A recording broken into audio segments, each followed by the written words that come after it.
We're going to talk about business structures for a minute. Traditionally, your farming enterprises have been partnerships. Is that the case these days? Well, I think it's a good question. I think over the years, we've seen a lot more become limited companies. I think largely that is because they've either diversified and they want to ring fence some risk involved in those diversified ventures from sort of the main farm, or it's down to taxation. So what you're talking about is that you're just not moving the whole farm, or so in some cases you're moving the whole farm, or just a diversified part of the farm into a limited company. Yeah, I mean, a classic example would be, let's say you're a dairy farm and you go into ice cream production.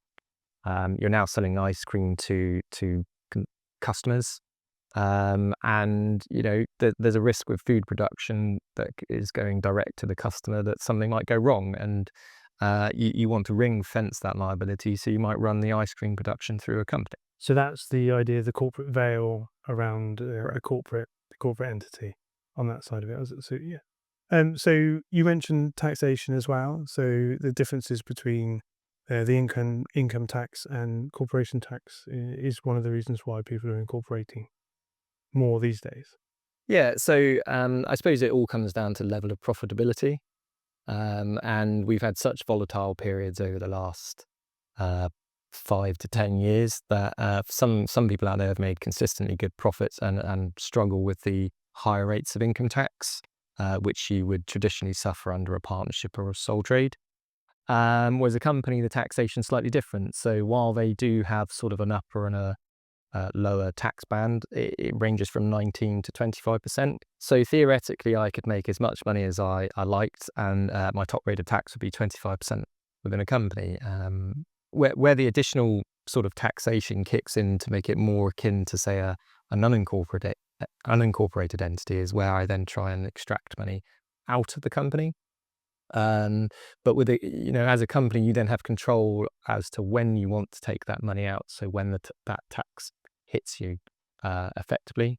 But it also means that if you're like most farming businesses, they don't actually extract that much money out of them. They tend to reinvest it within their business. And so a corporate structure can be extremely tax efficient. Got the corporate veil, so that sort of helps sort of any sort of liability that happens in the company, not against, I'm assuming, the assets that are in the partnership. And the income tax side of it, you're mentioning depending on the levels, it sounds like the levels of income they're taking out Correct. Yeah. or in, because I'm assuming if the partners are trying to access the profits, the surplus profits within the company and trying to whip it all out, is there any benefit in having a corporate structure in that environment? I think there is. So if I was purely just going to make profit as a company and withdraw every single penny, I mean, the honest answer is the taxation benefits become a bit more negligible compared to a Mm. partnership. But if I actually want to leave a substantial amount of money in, or I want to control when I take the income out of the company, it can be extremely useful from that perspective. You've got largely four main ways of taking funds out of the corporate structure into kind of personal ownership. So you've got dividends and salaries, which are both subject to income tax. You've got, if you're fortunate enough when you set the company up or you put money into it, you can, as a loan, you can repay that money free of income tax.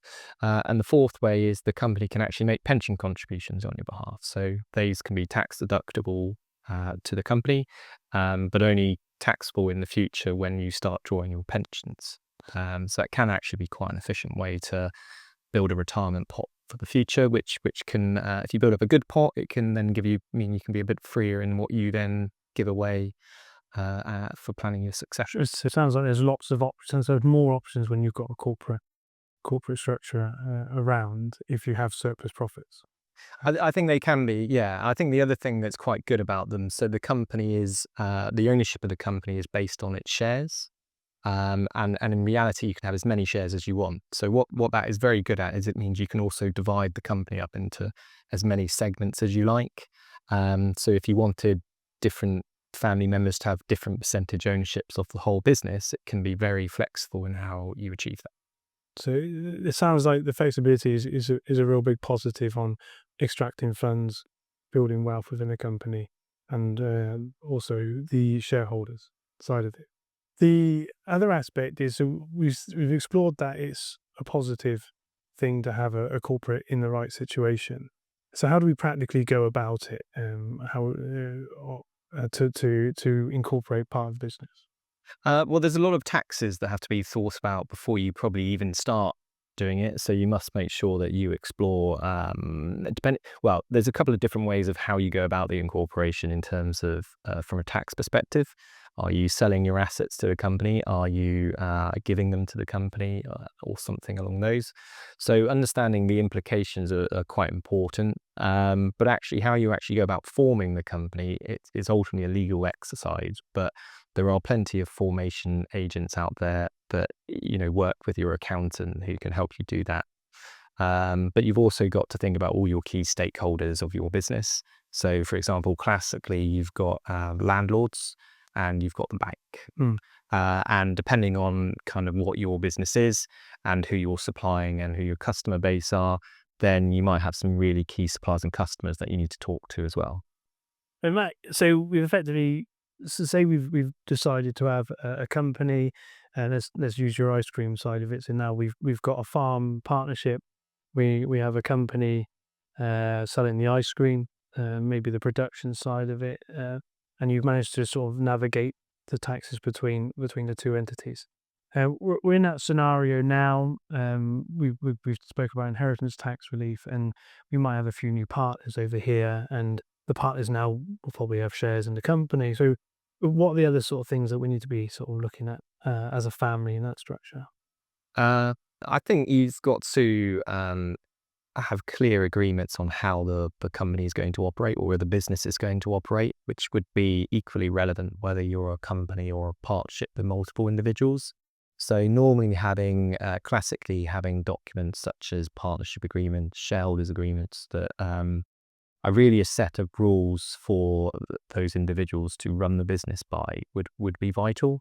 And I think I often get asked the question of really, are they any use? And the answer is that they tend to be very good at setting everybody's expectations from the outset.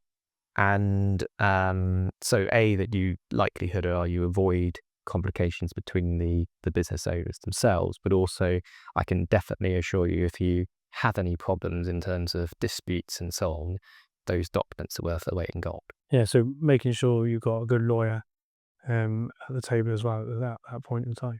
Yeah, a good lawyer, better accountant. Yeah. So I'm a client and I'm thinking about my structures. I'm not sure it's in the right place. Is there any sort of triggers that you think I should be thinking about, or pain points that will warrant me considering changing my business structure? It's a good question. I think there's probably 3 or 4 classic reasons why you might change structure.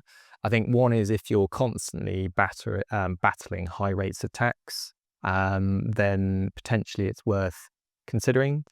I think on the same vein, if you're consistently making good profits and you just want to reinvest those profits back into the business, but potentially not in things that get tax relief. So classically, if you're buying your machinery, you're getting tax relief on it. So you can kind of do that as a partnership or a company. But if you want to put up lots of buildings, for example, or repay debt, then the company structure could actually be quite useful.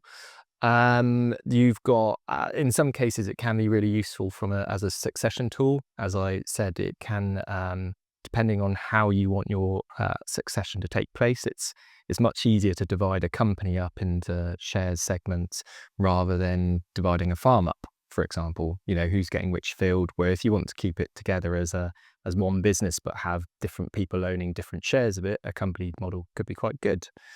Or like I said, if you're concerned that you're exposed to quite a high level of risk on a certain part of your business and you want to protect the other part, perhaps the part that's got the majority of the assets, i.e. the farm, you can look at a corporate structure to try and ring fence the liability risk. Okay, brilliant.